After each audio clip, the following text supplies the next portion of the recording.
Praise the lord. ప్రభు అయిన యేసుక్రీస్తు నామంలో మీకు శుభములు. ఈ దినం కొరకైన దేవుని వాగ్దానము, నేనే మిమ్మను ఓదార్చువాడును. యెషయా గ్రంథం 51వ అధ్యాయం 12వ వచనం.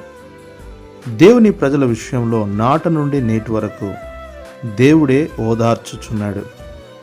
నాడు ఐగుప్తులో ఇశ్రాయేలులు మొరపెట్టినప్పుడు వారి మొరను విని వారిని విడిపించుటకు దిగి వచ్చాడు.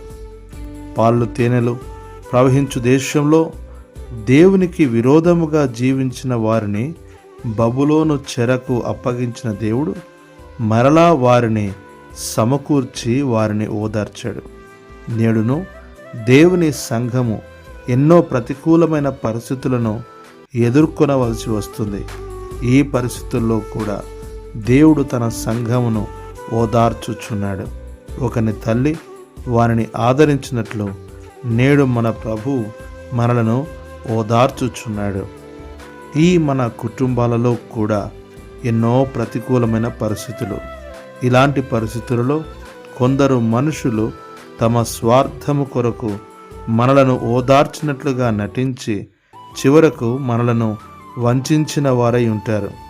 అలాంటి వారు శ్రమకు కారకులే గాని ఆదరణకు కాదు.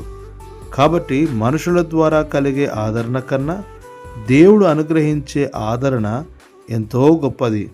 అంతేకాదు, దేవుని ఆదరణను పొందిన మనము ఇతరులను కూడా ఆదరించడము మన కర్తవ్యం.